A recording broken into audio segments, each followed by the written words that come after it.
కొన్ని ప్రశ్నలకు సమాధానం చెప్పండి. సరేనా? సరే, ముందుగా అడుగుతున్న ప్రశ్న ఏంటంటే చంచల్ అంటే అర్థం ఏంటి?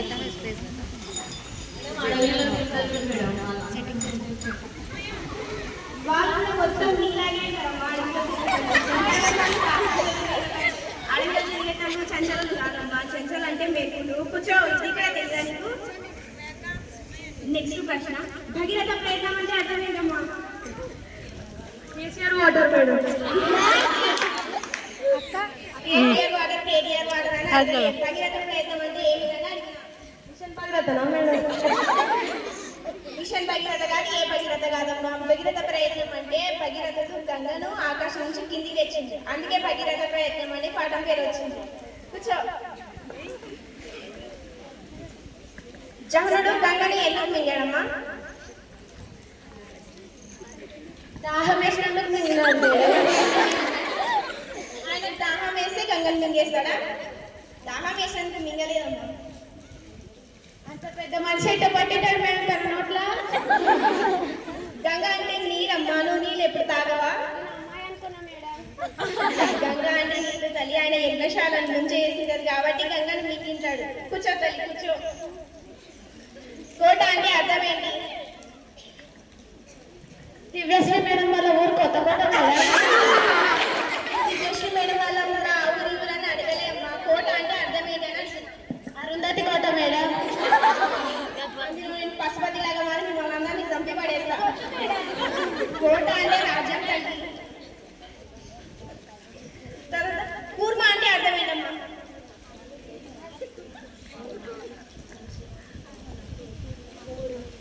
మేడం రంజాన్ నెలలో చేసేదాకా మేడం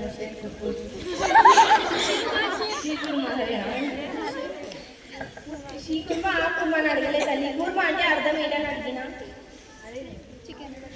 పూరీలో పూరీలో చపాతీలో కూర్మ కాదమ్మా. కూర్మ అంటే కర్మ. గడ్డరమ్మన్నట్టు కూర్చోండి. నిత్య అంటే అర్థం ఏంటమ్మా? మా ఫ్రెండ్ పేరు మేడం నిత్య. నేను మీ ఫ్రెండ్ పేరు, అక్క పేరు, చెల్లెల పేరు అడగలే. నిత్య అంటే అర్థం ఏంటని అడిగిన. నిత్య అంటే అందమైన అమ్మాయి మేడం. అందమైన అమ్మాయి అని అడగలే, మీ చెల్లెల పేరు, ఫ్రెండ్ పేరు అడగలేదు. నిత్య అంటే అర్థం ఏంటి? మా ఇద్దరులాగా అందమైన అమ్మాయి లాగా. నిత్య అంటే అర్థం ఎల్లప్పుడు. దుర్గమ్మ అంటే అర్థం ఏంటమ్మా? దుర్గమాత. నేను దుర్గమాత అని అడగలే, ఏమని అడగలేదు. దుర్గం అంటే అర్థం ఏంటని అడిగాను. దుర్గమాతనే అర్థం. దసరా పండుగ అడగలేదు, దుర్గమాత అడగలేదు. ఆ దుర్గము అంటే ద్వారం, రాజ్యానికి ఉండే ద్వారాలు తల్లి. కూర్చోండి. రూపకలంకారం అంటే భేదం ఉన్నా లేనట్టు చెప్పడం అంటే ఏంటి మేడం? తేడా ఉన్నా తేడా లేనట్టు చెప్పడమా మేడం? నువ్వు ఎప్పుడు తేడా నువ్వు తేడా ఉండవని సమాధానం ఇంతో తేడా చేస్తా. రూపకలంకారం అంటే ఉపమానమయాలకు భేదం ఉన్నా లేనట్టుగానే చెప్తాను. కృతి అంటే అర్థం ఏంటి? కృతి శక్తి. కృతి శక్తి ఆశక్తి అని అడగలేదు. కృతి అంటే అర్థం ఏంటిదని అడిగిన. కత్తినా? కత్తి కాదు, ఏం కాదు. కృతి అంటే గ్రంథం అమ్మా. పుస్తకాలు రాసే గ్రంథాలు. ఎక్కడి నుంచి వచ్చినారో ఏమో అంతా నాకే తగలటాను. పూరి పుల్లకు అంటే అర్థం ఏంటి? పూరీలు మేడం. ఇడ్లీలా మేడం? పూరీలు కాదు, ఇడ్లీ కాదు. మిగతా టైం హల్లిగా మాత్రం ఎప్పుడు తిండి కూడా లేనా? పూరి పుల్లకు అంటే గడ్డి పుల్ల. మీతో మాట్లాడి నాకు కూడా అదే భాష. ఆలు అంటే అర్థం ఏంటి? ఆలుగడ్డలా మేడం? ఆలు అంటే ఆలుగడ్డలని అడగలే నేను. ఆలు అంటే అర్థం ఏంటి అని అడిగాను.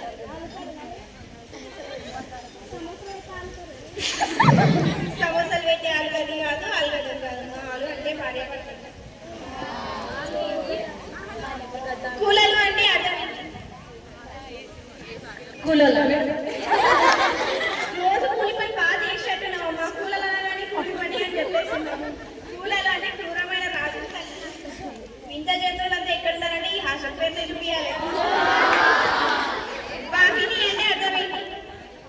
వాహిని అంటే అర్థం ఏంటి?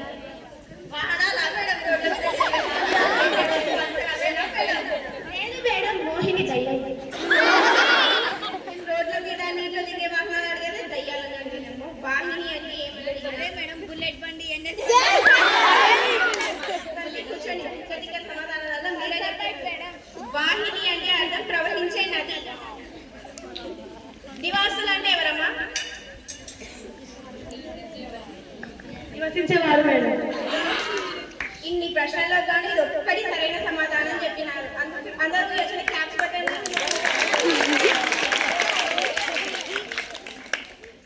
భరత కులంబు అంటే అర్థం ఏంటమ్మా?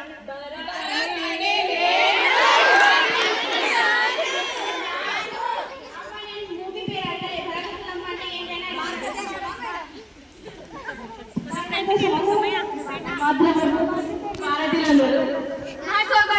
నేను ప్రేమిస్తున్నాను. అమ్మ నేను భారతదేశం అనగలే, నీ దేశం నా దేశం, ఏ దేశానికి అడిగింది. భరత కులంబు అంటే అర్థం ఏంటంటే ఏ దేశం కాదండి. భరత కులంబు అంటే భరత వంశము. భరత్ అని నేను మూవీలో నేను హీరోయిన్ గురించి అడగలేమ్మా, ఎప్పుడు మూవీల వల్లనే ఇది. భరత కులంబు అంటే భరత వంశము తల్లి. కూర్చోండి. విమల అంటే అర్థం ఏంటి? అమ్మాయి నేను అమ్మాయి అబ్బాయి అని అడగలేదు. విమల అంటే అర్థం ఏంటని మీ ఫ్రెండ్ మా ఫ్రెండ్ కాదమ్మా. విమల అంటే నిర్మలమైనది.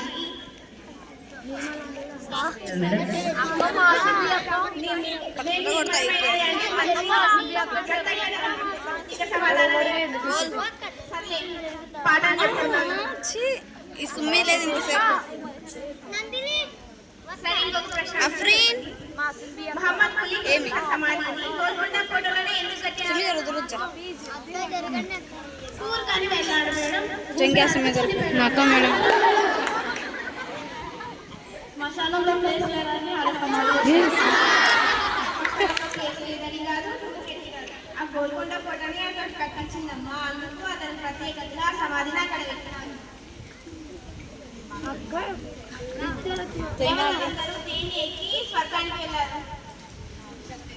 విమానం ఎక్కి మేడం. స్వర్గానికి వెళ్ళడానికి టికెట్ ఎంత మేడం? విమానం అంటే వాళ్ళు వెళ్ళే రథం అమ్మా. నేనేదో మీకు అర్థం కానీ విమానం అని చెప్తే మీ టికెట్ ఎంత అని అడుగుతాను.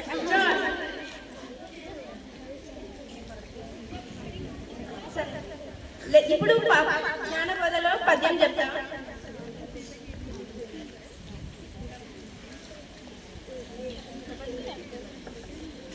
పద్యం చెప్తాను. విత్తంపు గలవారి పిచ్చురే కుర్చీలు, పేదవారి పియ్యరు పీట చెగడు. కాలంపన ఒక రీతి గడవదెల్లప్పుడు, ఏనుగు దోమచే ఎట్లబడదా. నేనే బలియడునని నిక్కుచుంటి నేనే, చలిచీమలు ఫనుల చంపలేదా.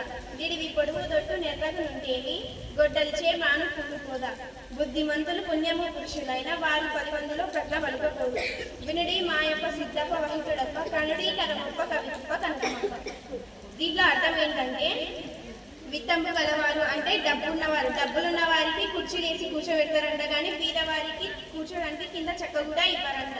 ఏనుగు దోమ చేత ఎత్తబడుతుంది కదా, నేను బలవంతుడినని నువ్వు గట్టిని చెప్పు అని చెప్తుంది.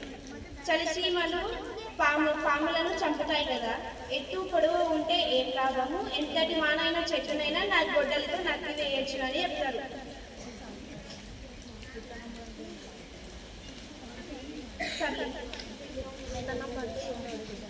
దీనిలో కొన్ని క్వశ్చన్స్ అడుగుతా, సమాధానం చెప్పండి.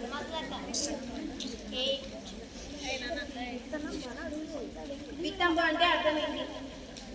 విత్తనాలు వేసేవాళ్ళ మేడం? ఎప్పుడు పని వల్ల నేను తల్లి విత్తంబు అంటే విత్తనాలు వేసేవాళ్ళు అదే చెప్తాం. విత్తంబు అంటే డబ్బు ఉన్నవాళ్ళు. అందరికీ ధన్యవాదాలు.